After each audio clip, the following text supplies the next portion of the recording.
on the other hand, is cultivating the Jewish vote sedulously.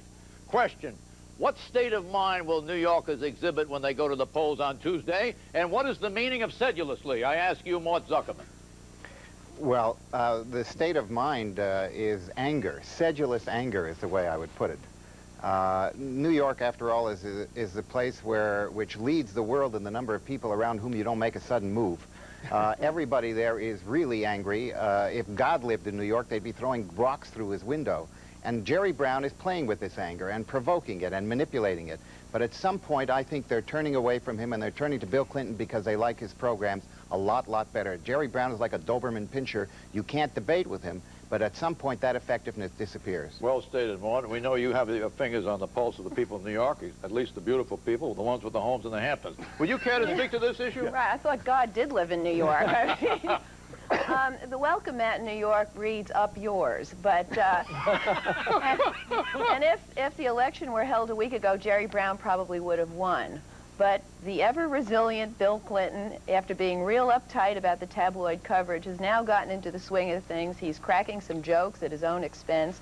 He's waded into the belly of the beast, and I think he's going to, pull this out. The doubts about him will remain, but the best way to put those aside is to win. I wish all this intellectual discourse mattered, but, New York reminds me of Tip O'Neill, my old mentor and boss, used to say that all politics is local. In New York, all politics is tribal. When I was in the Peace Corps, the Africans used to vote with little nails. They pushed through pictures of chickens and goats for their tribe. Mm-hmm. That's what goes on in New York now. It's absolutely god-awful now, New York. Jesse Jackson, all that matters is whose lap is he sitting on, which way the Jewish vote's going to go. I should say the borough Jewish vote. The Manhattan vote is up for grabs like the Connecticut Jewish vote was up for grabs. It's become entirely ethnic. Brown's going to lose this thing by about 10 points, and the margin of victory is going to be Jesse Jackson. Morton, what's the New York state of mind? Well, it's Bonfireville, and I think everybody has described adequately how angry and nasty it is, and I agree with Chris that it is tribal. The thing is that Jerry Brown is not able to capitalize on Jesse Jackson's appearance with him in the black community because the support, the turnout for Jesse Jackson will not be transferable to some white guy, even if he's traveling around as Jesse Jackson's puppet. But Jerry Brown has lost the Jewish vote. The Clinton organization originally was going to blow the Jewish vote by trying to put together the Dinkins coalition. Mickey Cantor and David Ifshin, two Jews who really know the Jewish community up there, got up there and mobilized, and now there's going to be a big Jewish turnout, and Clinton's going to win. Okay, let's talk about the Clinton conundrum. Over the years, Governor Clinton has steadfastly denied ever using illegal drugs.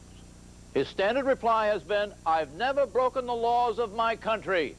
But this week, a New York TV reporter phrased the drug question differently, and that drew a very different response from Mr. Clinton. So my question to you is, have you ever broken a state law with regard to drug use? Have you ever broken an international law, for example, when you were a student in England and a Rhodes Scholar? The answer to that question is I've never broken the state law. And that when I was in England, I experimented with marijuana a time or two, and I didn't like it, and didn't inhale, and never tried it again. Governor Clinton, I ask you, why did you change your answer, sir? Well, she asked an explicit question. The question was asked directly about the time I was in Europe, so I answered the question. But this is not a big issue with me. I never even had a drink of whiskey till I was 22. I just gave a straight answer to a straight question. The New York press clobbered Clinton, quote, "Slick Willie is in trouble again because once again the candidate has proven himself unable and unwilling to answer a straight question with a straight reply. The Arkansas governor comes to New York a ruined candidate. To vote for him in the primary is to pour water into a cracked glass."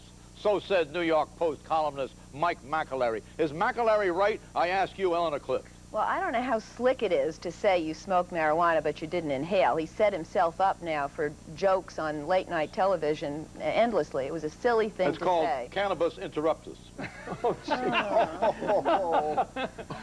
That's actually Warren Rudman's joke. I think it's good. like... Is that why he's leaving the Senate? Because there were so many groans? But I think it should be pointed out that the New York Post columnist who assailed Clinton here was an usher at Andrew Cuomo's wedding. What was that? He was an usher Mike at McAlery Right. He's got clear sympathies for Governor Cuomo. He's a Goomba of I beg your pardon. Look, of Mario's son? Wait a minute. What is really... He would like to see Clinton collapse so Mario can spring up at the convention, and he has doesn't been hide totally opposed to Clinton from old movies. I mean, this man is not looking at Clinton on an objective basis. So let's not look at him as the sort of indication of the editorial opinion, the collective editorial opinion in New York about this particular episode was very negative towards the esteemed governor. Just remember, the New York Post finally came out and endorsed Bill Clinton. Yeah, the editorial page, not Mike McLaughlin. The editorial, okay. I know, not Mike McLaughlin came out from it. That's all right. The editorial opinion of the New York Post came out against him, and partly it was in order to counterweight the vicious coverage that the news pages had been giving to Clinton.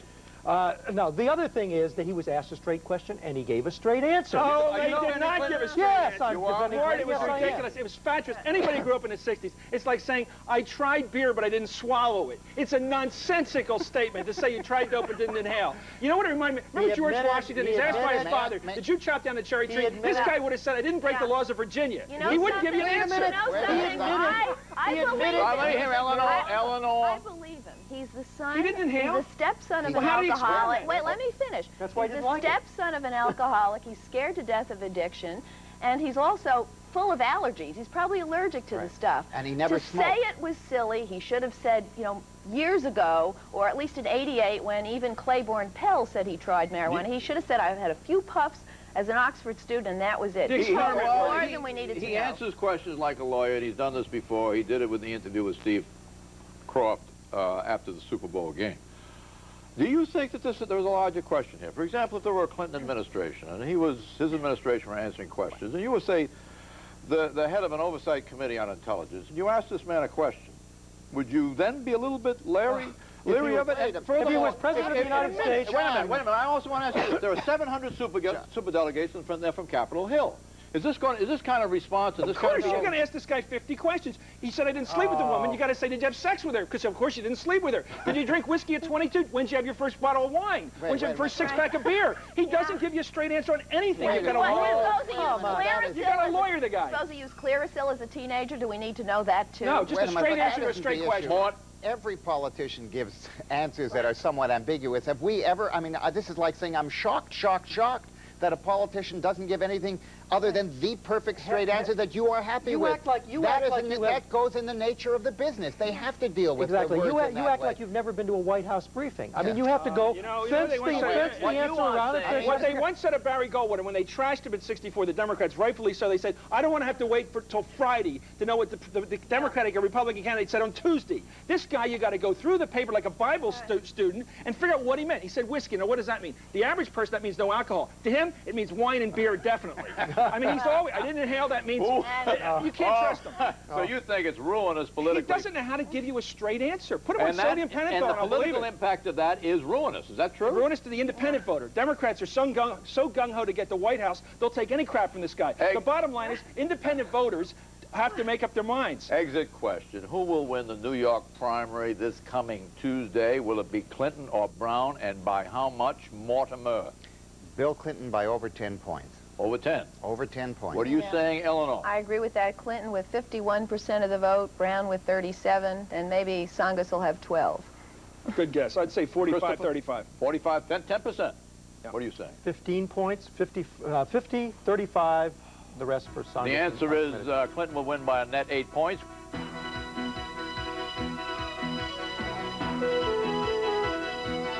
Issue 2, to Russia with aid.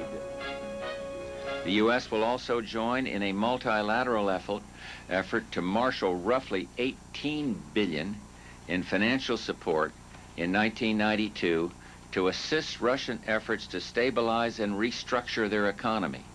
But for all his experience, skill, and cautious professionalism, the President has still failed to articulate clear goals for our nation's foreign policy in this new age. This Clinton clip notwithstanding, President Bush and Bill Clinton agreed on something this week, aid to the republics of the former Soviet Union. Minutes before Governor Clinton unveiled his aid plan, President Bush burst into the White House press room to announce his plan. $24 billion in aid from the U.S. and its allies. Out of that $24 billion, the U.S. will commit $1.5 billion to stabilize the ruble and another $3.5 billion in loans and other aid to the CIS, the Commonwealth of Independent States, namely Russia and the republics. Total U.S. price tag for the CIS aid, $5 billion. Some Americans are not exactly thrilled about allocating billions during a recession, but others say that indeed it is the right thing to do. He has no trouble seeing the need to stabilize the ruble in Russia. Where's his plan to help Americans trying to make a buck here at home? We are headed down the road, the end to which we cannot even see now. This is going to cost tens of billions of dollars, and it's not going to work. This is a recession year, and aid is not popular. But in aiding them, we're helping ourselves. Is Nixon right? Is it in the national interest of the United States to give aid to the former Soviet Union now? I ask you, Morton salt. When it rains, it pours. Yeah. Thank you, John. It obviously is in the interest of the United States if we were interested in stability and reducing our defense budget and not having the Europeans terrified by explosions in the former Soviet Union. I think it's interesting that the Bush administration was late with this. Dick Gephardt, the House Majority Leader, called for this months and months ago. Bill Clinton was about to call for it. They knew. Then the president jumps in ahead on the speech, and there's a further complication here. It's not popular on Capitol Hill. The Democrats are trying to tie it to domestic aid. The president, meanwhile, goes out, as he did on Friday, and trashes the Democrats and the Democratic management of Congress, thereby making it all the more unlikely that he can get cooperation out of Congress to pass this legislation. Yeltsin has Clinton to thank for this big aid package, because Bush found it politically unpalatable to do until Clinton came forward. Is that true? That's right. I mean, we now know what Bush means by vision. He means by looking over your shoulder at the Democrats coming at you. The fact of the matter is this guy didn't get off the dime until the Democrats started getting hot. I think it's great, by the way, on Clinton, since I trashed him a few minutes ago, that he is indeed an internationalist, a pragmatic internationalist, as the people say, and the Democratic Party better be internationalist. Did you read his speech or see Clinton's speech? Yes, I saw his speech. Were you impressed favorably by Clinton's speech? I think there's some big questions here, like should we put the Germans and the Japanese on the Security Council? When they have their constitutional changes in those countries, they can actually participate in world peacekeeping, then put them in the Security Council. But it was a very well-wrought, written speech, correct? Sure, it gives him the basis for at least standing up and confronting the president on foreign policy issues, and he did this in the midst of the New York primary. But what this package does, Clinton gave George Bush political cover. This is bipartisan foreign policy. It's not going to be an issue in November, I don't believe. It's coup insurance. We hope it stops the free fall over there. If it doesn't, we can say we tried. Your friend Henry Kissinger says that this aid will not do as much as one would think at first blush, that the aid should be given to Central Europe, which is traditionally the tinderbox of Europe. What do you say to that? Well, I think he's fundamentally right. It's to give this kind of aid to the Soviet Union, the former Soviet Union, is like offering Macy's $100 to get them out of bankruptcy. You have to compare it, say, to Western Germany and Eastern Germany. You would have to give the Soviet Union $1.5 trillion every year for 10 years to do for them what the Western Germans are trying to do for Eastern Germany. The problem is so gigantic that this aid really isn't going to have much of an effect. In addition to that, we have given them $44 billion worth of aid over the last 2 years, and it's gone nowhere. It's disappeared. It's the most corrupt system possible. So I think we are heading down a road that nobody knows where the end is, and I think it's a very dangerous precedent to set. We have not thought this through. It was just a political response to what the Democrats were doing, and I think that's the danger with this policy. Exit question. I want to look at it politically. Will this aid by the United States, $5 billion out of a total 25, 1/5, add up to a political minus or a plus for George Bush, bearing in mind we're living in an era of retrenchment, we're living in an era where there is national worry about the domestic spending and the domestic scene? I ask you, a plus or a minus for Bush? A minus for Bush, a small minus. It's a wash if the president gets out there and in turn gives the Democrats on the Hill cover for this policy. What do you think, Christopher? A plus, because the greatest thing about the Marshall Plan was not the amount of money, but that we restored the trade patterns of pre-war Europe. And I think with stabilizing the currency, the ruble, we're giving Russia a chance to get into trade business. What do you think, a plus or a minus? If it's defeated by Congress, it's a big minus, because that just proves that George Bush can't run foreign policy because he can't run domestic policy. Is it going to be defeated by Congress? I'm afraid it is. I don't think so. I think it's a plus, but I think it's essentially due to the fact that Nixon is behind it.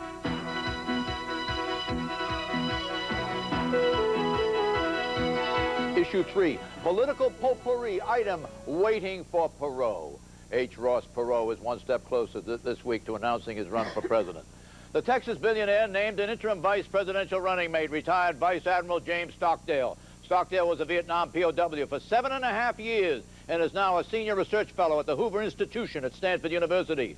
Perot needed to name an interim candidate to get on the ballot in 28 states. Meanwhile, critics of Mr. Perot are coming out of the woodwork. One critic points out that although Perot postures himself as an outsider and a quote-unquote self-made billionaire, the company that he founded in 1962 has thrived on millions and millions of dollars of U.S. taxpayers' money, notably through government procurement data processing contracts for Medicare and Medicaid programs. Question: will the now surfacing criticism of Perot kill the Perot fervor, I ask you, Christopher? Possibly, but what will really kill Perot, and he will be killed, and people will say no to Perot within the next couple of months, is that he has no solutions. We have a $400 billion deficit. He claims to be a billionaire expert on the economy. What is his solution to the deficit? He doesn't have one. It's not an engineering problem. Higher taxes on the rich, a simpler tax code?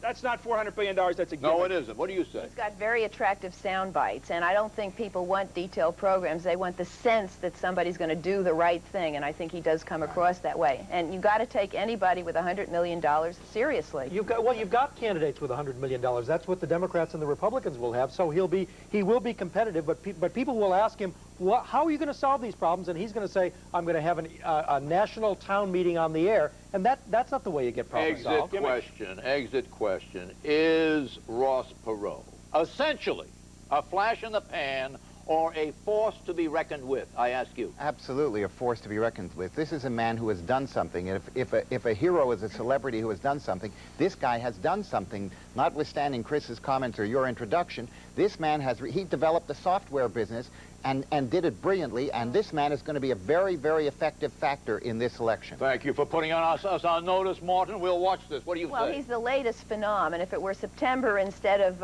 April, he'd really be successful. But there's enough time for him to curdle around the edges like everybody else. So you think a flash in the pan? No, I think he's going to... You agree with what's been said by some commentators that as soon as he announces he's going to be a goner? No, he's got to get his... By November, people will be thinking him as one of the extras on Gunsmoke. He's just going to be somebody hanging around town. Flash in the pan. I said 6% last week. I'll give him 10%. 10%? You see, so he's not a flash in the pan. It cost George Bush the answer is he's a flash in the pan. Item, perk up, George. For weeks, Democrats have been reeling from unrelenting verbal bombardment over congressional perks. So, this week, Democrats predictably roll the perk tar baby away from themselves and towards George Bush. A president has to have privacy, has to have security, for instance, but I think a lot of the perks in the executive branch should be eliminated. They can take this as a threat or view this as a warning. We will match every ethical impropriety, perk, and privilege they level at Congress with the same and more at the White House or this administration. Democratic perk patrols are scouring the Republican White House and the Republican federal agency for anything that looks like a perk. The current target is White House travel expenses, and that's this plane. What we see here is an expenditure of more than likely in excess of $130 million of taxpayers' money that goes undisclosed to the American people. Also under attack, limousines used by White House and cabinet officials, plus White House entertainment costs and the 90-plus staff for the White House residents. Republicans are calling the Democrats' perk patrol an obvious and cheap diversionary ploy. They're trying to divert attention away from the scandals of the U.S. House of Representatives down to 1600 Pennsylvania Avenue to get this monkey off their backs.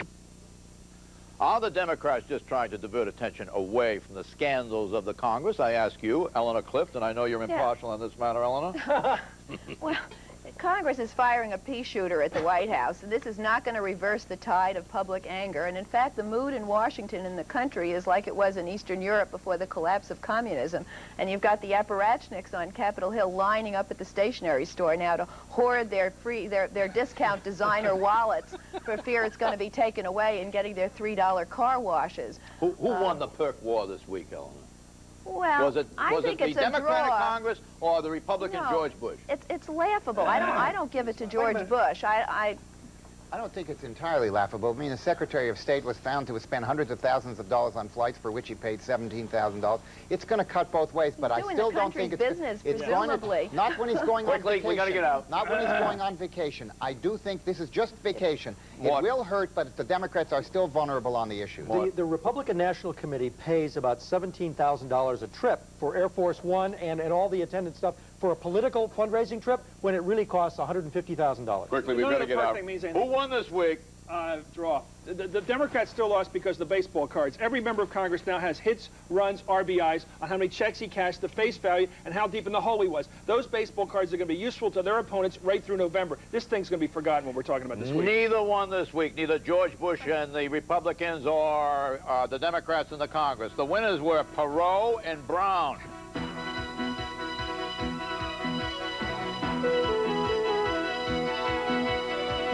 Issue 4, porn and pain. Should pornographers be held legally liable if their pornography causes someone to commit a sex crime? Yes, say those who support a bill now before the U.S. Senate. If passed, this legislation would allow the victims of a sex crime to sue in civil court the makers, the sellers, the distributors of obscene materials and child pornography, if those victims can prove that the pornography had induced their assailants to attack them.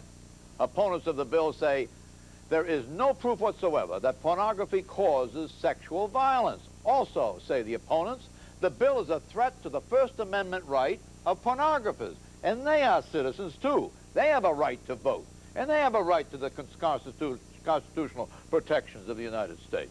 So, I ask you, Mort Zuckerman, you're an authority. Well, I won't say you're an authority, but I mean, you're familiar with this issue.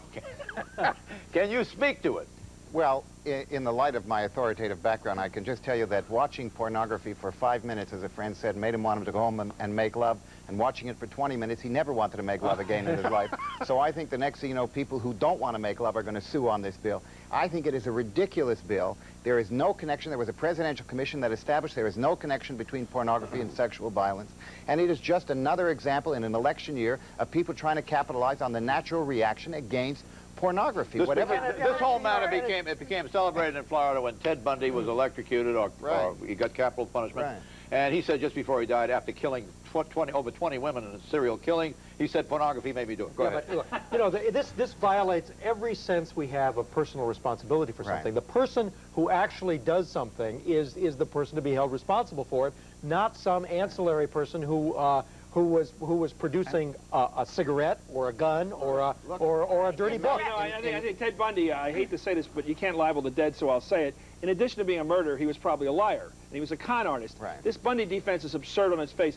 The Playboy swimsuit edition, someone could probably argue, drove him to crime, but it could have driven him to other things, too. I think it's ridiculous. It's a rationalization, not a reason for committing a sex crime. And it seems to me it takes away the responsibility from the person, as Mort said. And it's attractive in an election year because on the surface it looks like the male legislators are doing something to protect women when all they're doing is giving the perpetrators of these crimes an excuse to say what do you say to those rape experts who say that rapists will videotape segments of motion pictures depicting rape, say the accused, and play them over and over again for sexual titillation and presumably gain reinforcement for their future activity? Do you want to comment on that? Well, I mean, I really, you know, you could extend that into so many different ways because in that movie, the rapists were also convicted of a crime. So I don't accept that. And the other thing is, you know, in Massachusetts, they burned somebody. They doused him with gasoline and set him on fire after watching a movie like that. Where do you draw the line? All 5 here are against this legislation. Right.